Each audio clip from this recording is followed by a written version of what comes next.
ne e publikuam edhe javën e kaluar listën e kategorive që janë përfituese të lirimin nga pagesa në transportin publik.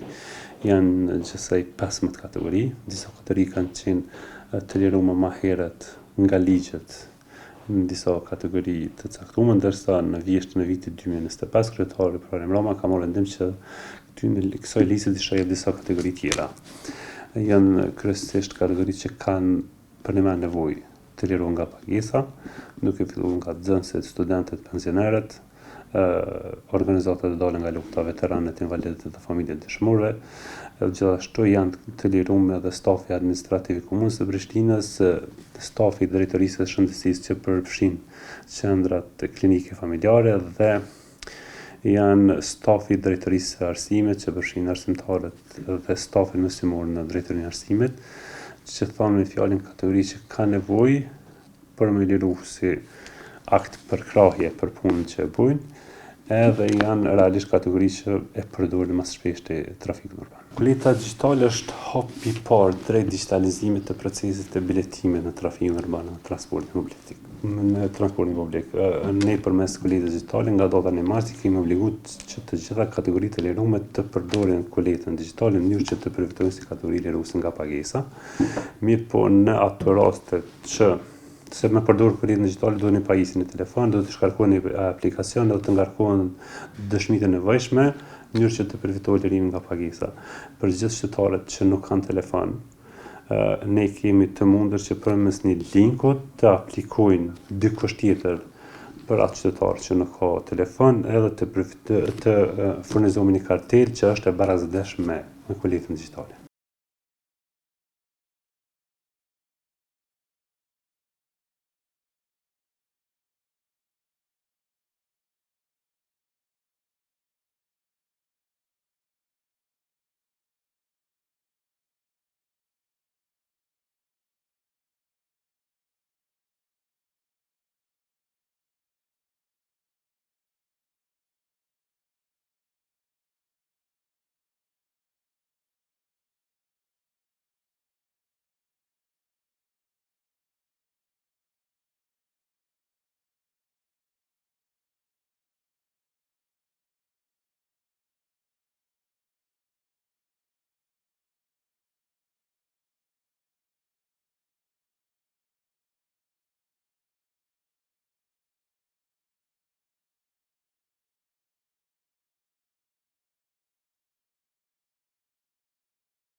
Sa i përket kuletës digjitale është shumë e saktë dhe faleminderit për kryetarit që e ka mendu këta për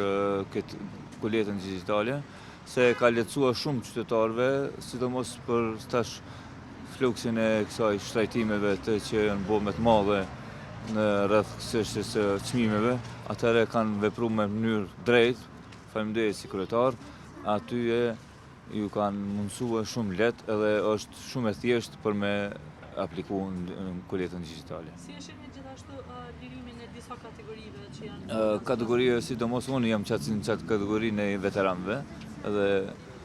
të ishte përndjekurit të luftës, mu ka lehtësu, ashtu shtu e kom pas me listë që unë jam i lirum për kësaj pagese dhe tjerët, sidomos të rinisë edhe këtyne të shkollës që janë me shkollat mesme fillore këto i kanë lehtësu shumë edhe fëmijët. Ma kanë lehtësu edhe mu si prind në atë kuptimin se u duhet mja bo çdo muaj mja bo pagesën. Por ma të shtyme pak ma vështirë se është pak se Kosova ka një ngarkesë shumë të madhe me qëtash me këtë formën. Ka dikush që nuk ka pritja edhe, është që duhet me prit për me desat të kyçet në kuletën digjitale. Po kanë mundësi, po dikush nuk i ka rënet me mi bo, po është një lehtësim që ata kanë besim edhe komisioni edhe ata që kanë vlerësu këto, se i kanë thonë çdo send duhet më verifikue në prezencë të kondukterit.